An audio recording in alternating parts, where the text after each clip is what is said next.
Hello viewers. तो आज मैं मॉर्निंग से लेकर के अभी तक मैं जितनी भी स्टडी की हूँ वो मैं आपके साथ शेयर करूँगी।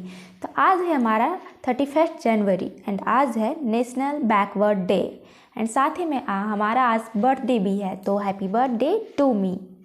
तो आज मैं करंट अफेयर्स एज यूजुअल जैसे मैं डेली देखती हूँ, हर रोज़ देखती हूँ मॉर्निंग में करंट अफेयर्स। तो आज मैंने करंट अफेयर्स देखा जिसमें मैंने खादी उत्सव 2023 जो है वो हमारा मुंबई में हुआ है।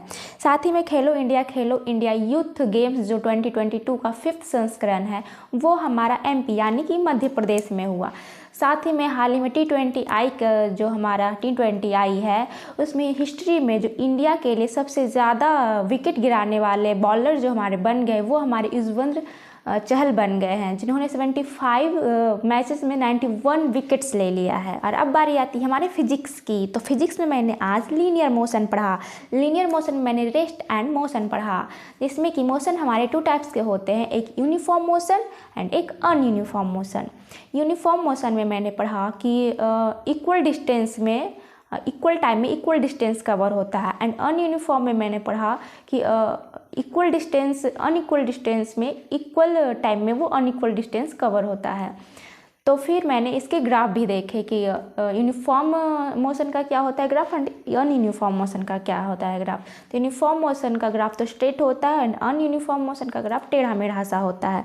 तो मैंने ये पढ़ा एंड देन हमने फिर डिस्टेंस एंड डिस्प्लेसमेंट के बारे में पढ़ा, उसका डिफिनीशन मैंने देखा एंड उसके क्या साइन होते हैं एंड उसके बारे में उसके बीच का डिफरेंस मैंने जाना कि उसके बीच क्या डिफरेंस है, एक्चुअल में डिस्टेंस क्या होता है एंड डिस्प्लेसमेंट क्या होता है। तो मैंने फिजिक्स में आज इतना ही पढ़ा। और अब बारी आती है हमारे बायोलॉजी की। तो बायोलॉजी में मैंने फंक्शन ऑफ फैट्स मैंने इसके पिछले क्लास में मैंने पढ़ा था और आज मैंने फैट्स के मैंने टाइप्स पढ़े जो हमारे 2 टाइप्स के होते हैं, एक सैचुरेटेड फैट एंड एक अनसैचुरेटेड फैट।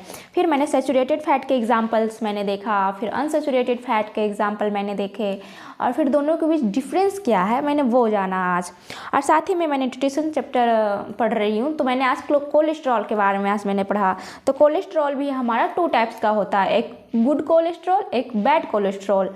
तो कोलेस्ट्रॉल के जो गुड कोलेस्ट्रॉल होता है उसमें हमारा हाई डेंसिटी लिपोप्रोटीन पाया जाता है, जिसकी वजह से मतलब कि जिसका एग्जाम्पल आप प्योर घी को ले सकते हो। तो गुड कोलेस्ट्रॉल जो होता है वो हमारे फ़ायदे के लिए होता है और जो हमारा बैड कोलेस्ट्रॉल होता है वो हमें नुकसान देता है, जिसमें कि हमारा लो डेंसिटी लिपोप्रोटीन पाया जाता है।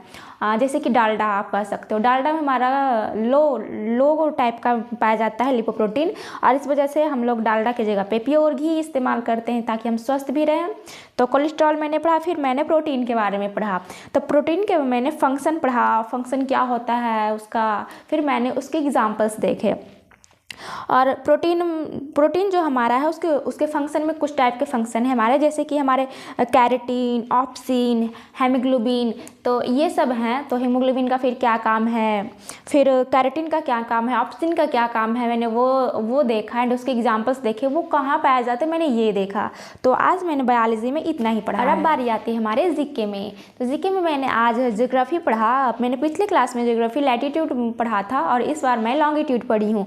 तो लॉन्गिट्यूड में पढ़ा कि जो वर्टिकल लाइंस होते हैं वो हमारे लॉन्गिट्यूड कहलाते हैं, जिसमें मैंने 1 degree is equal to how many longitude होता है वो मैंने सीखा एंड टोटल लॉन्गिट्यूड कितना है वो मैंने सीखा। और साथ ही में मैंने western hemisphere and eastern hemisphere के बारे में जाना कि वो होते क्या हैं। एंड देन फिर मैं प्राइम एंड ग्रीनविच मेरिडियन जो होता है मैंने वो जाना, उसको क्या कहते हैं, तो मैंने वो जाना। और फिर मैंने इसके फैक्ट्स जाने, जो ग्रीनविच मेरिडियन होते हैं, प्राइम एंड ग्रीनविच मेरिडियन, उसके क्या फैक्ट्स हैं मैंने वो जाने। और फिर लॉन्गिट्यूड से रिलेटेड जितने भी फैक्ट्स थे मैंने वो आज पढ़ लिया। तो मैं ज्योग्राफी में इतना ही पढ़ी। और अब बारी आती है हमारे रीजनिंग की। तो रीजनिंग में मैंने आज पढ़ा है मैथमेटिकल ऑपरेशंस। इसके पहले मैंने जितने भी अल्फ़ाबेट एंड नंबर्स से पढ़ रही थी मैं, ऑड एंड मॉड वगैरह, वो मैंने आज फिनिश कर दिया एंड आज मैंने स्टार्ट किया मैथमेटिकल ऑपरेशंस। मैथमेटिकल ऑपरेशंस के कुछ टाइप्स है, जिसमें कुछ ऑप्शन दिए रहते थे, उसको आप सही करके आप लिख दो जिसमें कौन सा सही है, साइन सही है या। और फिर मैंने दूसरा टाइप पढ़ा कि साइन को एक्सचेंज करके उसके बाद क्वेश्चन उस पर कैसे बनते हैं, तो फिर मैंने वो देखा।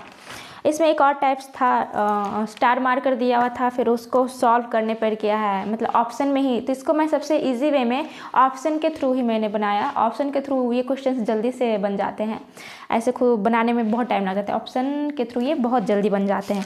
तो आज मैंने मैथमेटिकल ऑपरेशंस ही मैंने पढ़ा है सिर्फ, एंड इसके बेसिस पे जितने भी क्वेश्चंस थे जो इंपॉर्टेंट क्वेश्चन थे हाई लेवल के, मैंने वो भी ट्राई किया। कुछ क्वेश्चन में थोड़ा बहुत वक्त लग जाता है, मैथमेटिकल ऑपरेशन बनाने में काफ़ी वक्त लग जाता है, तो मैंने आज रीजनिंग में यही सीखा। और अब बारी आती है हमारे मैथ की। तो मैथ में मैंने आज डिविजिबिलिटी रूल्स पढ़ा, क्या होता है डिविजिबिलिटी रूल्स, एंड किस नंबर के लिए क्या डिविजिबिलिटी रूल्स होता है वो मैंने जाना। जैसे 2 के लिए तो हर एक कोई जानता है कि 2 का क्या डिविजिबिलिटी रूल है। फिर मैंने 2 से लेकर के 13 तक की जितने भी रूल्स हैं डिविजिबिलिटी, तो वो मैंने जाना।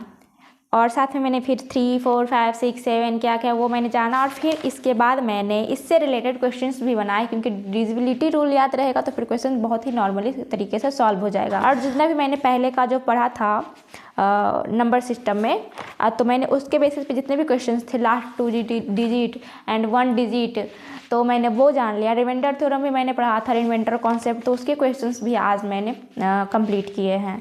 और आगे भी मैं इसके क्वेश्चंस बनाऊंगी, बट आज मैंने इतना ही बनाया है। और अब बारी आती है हमारे इंग्लिश वोकैब की। तो इंग्लिश वोकैब में मैंने आज सिनोनिम्स एंड एंटोनिम्स पढ़ा।